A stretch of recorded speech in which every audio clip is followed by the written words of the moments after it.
me so good. You tell me so good. So damn good. It makes something good. Hey guys, today I thought I would be doing a update video, my last, very final update video about my exchange year.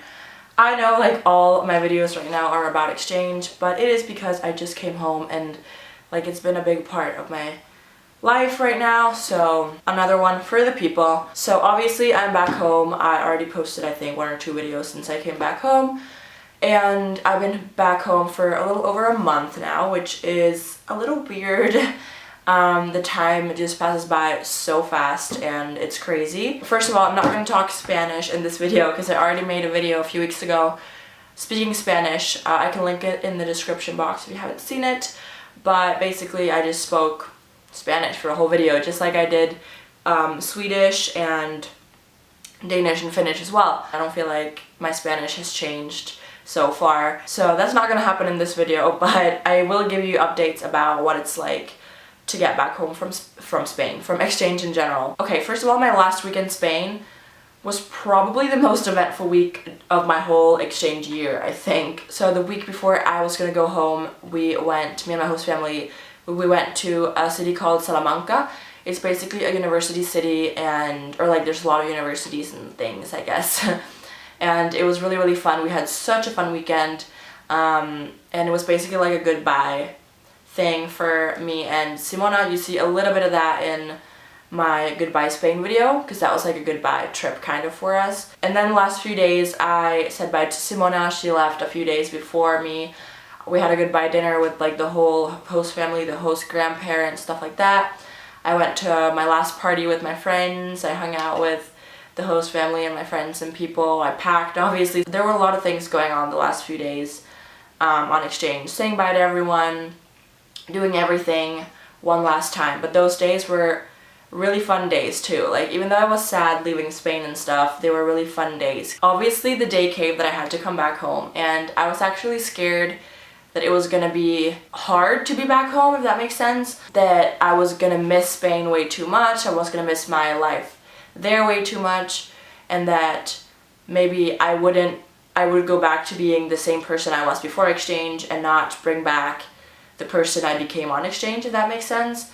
I was a little scared about that because I had heard that happens, and then you just kind of have to work your way to the person you became on exchange, if that makes sense. It's really hard to explain, I'm so sorry. I was kind of scared that was going to happen, or that I was going to like just fall back to my old routines basically. It was just really normal right away to be back home, which is weird. I feel like I just go with the flow. Like when I went to Spain, of course it was a little weird and stuff, but I kind of just went with the flow. Like, I'm used to traveling. I've already been in a host family before for 3 weeks on like a language course, so like I don't know, I just kind of, I guess, went with the flow day by day, and it never really felt like a drastic change, and neither did it when I came back home.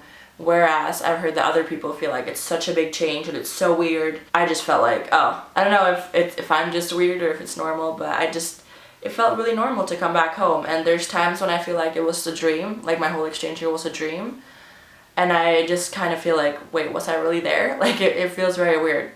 Like I said before, things here haven't really changed. The time stopped, I went away for a year, and I came back, and you know, everything just kept going. I don't know. Well, leaving Spain and my host family and my friends and everyone there wasn't as hard as I thought it was gonna be. It was actually a lot easier, even though obviously I was sad, but I was also excited to come home to see my family and friends. But I feel like the last few days I had so much going on, so I kind of became very sad to leave. Because before I was kind of excited, like I was both excited and sad about going home, like it was pretty 50-50. But the last few days I felt like now it's actually gonna happen, and it felt like I didn't really want to leave. But when I came back home, I was kind of happy to be back home. It was really nice seeing people again.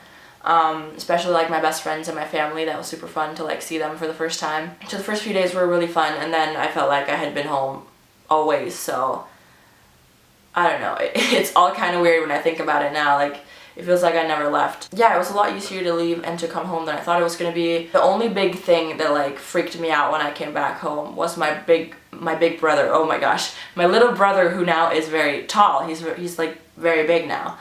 So I kind of was freaked out about that, like, for the first couple of days, because, like, he was really tall. He's almost as tall as me, and I'm pretty tall. I was kind of freaked out about that the first few days, but now I've gotten used to it. But that was, like, the only thing that I was, like, freaked out about back at home, like, coming back home too. And leaving everyone there, it was, I mean, of course it was sad to say bye to everyone. I thought that saying bye to Simona was going to be super hard. And of course it was sad and stuff, but, like, once again, I don't know, it just felt like, I didn't really feel like it was happening. It was just a lot easier than I thought it was going to be. Once again, because I just think that my brain didn't really understand what was happening, it just went with the flow pretty much. Oh, my 40 things list. I totally forgot about that, yes. So I made a list for my last 4 months of exchange. I basically wrote down 40 things I wanted to do in my last 4 months, and now at the end of exchange I had done half of them, which was my goal. I wanted to do 20. I could have done a few more. A few of them were kind of impossible to do.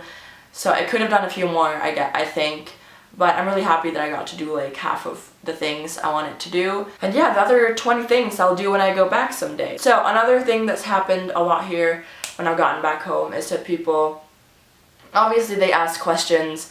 Before exchange, everyone was like, oh, are you excited? Like, how is it, like, to leave the country? Like, are you nervous? Do you speak Spanish? Blah, blah, blah, all these questions. I had the answers, like, printed in my brain, basically, because, like, everyone kept asking the same things. The same happened in Spain. People there kept asking, like, is it really cold in Finland right now? And, like, can you speak Finnish to me? Like, there were these, like, specific questions that, like, people asked me. And now, after the year, people are asking, how was your year? Like, do you speak Spanish? Blah, blah, blah. And, like, there are the same questions, like, before, like, everyone kept asking the same questions before the year, during the year, and after the year. Like, there's always, like, a category of questions. Like, there's a little group of questions that, like, people ask, and, like, it's everyone keeps asking the same questions, and it's like, how was your year? And it's a little hard to explain a whole year in one sentence. I mean, I understand. I guess people don't really know what to ask or to say when they see you after a whole year, and they're like, oh, how was it? But it's kind of hard for an exchange student to answer. There are days when I really miss Spain like crazy, especially when I start, like, looking at pictures, or I start thinking about Spain a lot, and I just start missing it so much, or, like, special moments, or the exchange students, or my family. There's moments when I just start missing Spain and, like, everyone there so much. Our little exchange student family, like, we're all over the world now, and that's kind of what makes me, like, most sad, because, like, I know my host family's there. I know Simona's in Italy, like, we'll go back together, and I know my Spanish friends are there. But then my international family, like, all of us exchange students, we're all over the world, and it's so hard for all of us to be together again. Yeah, there's days when I just miss it so much, and I just sit in my bed and I'm like, oh. I'm just really happy that my year was that great and that I feel like that, because it would be kind of sad if I felt like it was just a really bad year and I wouldn't miss it at all. Now that I'm back home, I kind of feel scared that I'm gonna forget my Spanish. So far, I'm still speaking it well, like, as I did when I came back, but I feel like in a couple of months it will get a little bit rusty, but I have a few plans to how I'll, like, maintain the Spanish. Like, obviously I'll go back to Spain every now and then to practice, or not just to practice, but to see people too, but, like, also to practice my Spanish. I'll have classes at school. Some of my friends speak Spanish, so sometimes when we hang out we speak Spanish. Or, like, a little bit, not the whole time, but, like, a little bit.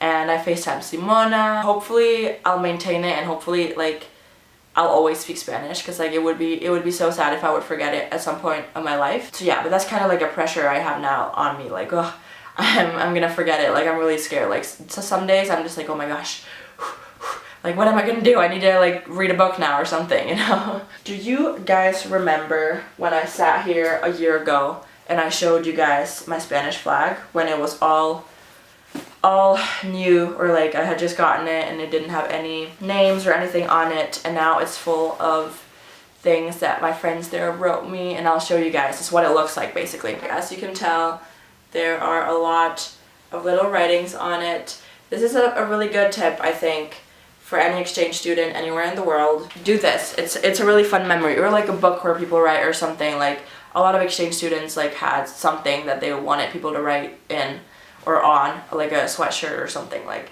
it's a fun memory, because you always have those little notes. Like, it's just a fun memory. Like, think about, I'm excited to be, like, 80 and to read all of these. Like, and remember my exchange year. And now the younger exchange students, or like the people who are going on exchange now, they're obviously like nervous and getting prepared to go and stuff. That was like me a year ago now, and it's so fun to like see people or talk to people who are gonna go on exchange like this year or like next year or something, and it's like, that was me a year ago, you have the same questions as me. But if any of you guys are going on exchange, if you have any questions, let me know.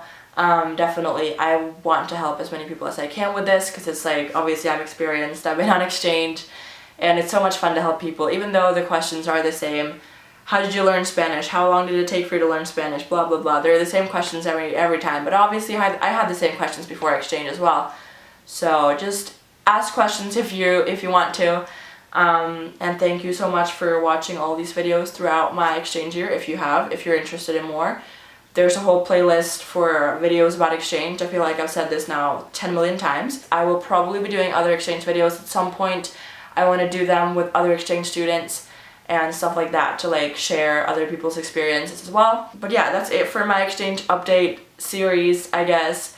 I hope you guys have enjoyed it. I know that my family and friends back here at home have really enjoyed to watch those videos. And that's another tip. Like, if you're going somewhere on exchange, please record your, like, the language you're learning, like, every month or so, like, to see the progress. Because, like, it's such a big change, and you can see my progress, basically, in the end of my last video that I made. I'll link it in the description box if you're interested in that. It's pretty fun to see, like, how much you actually learn in a year. But yes, that's it for this video. I hope you guys enjoyed. Give it a thumbs up if you did, and I'll see you in the next one. Bye, guys.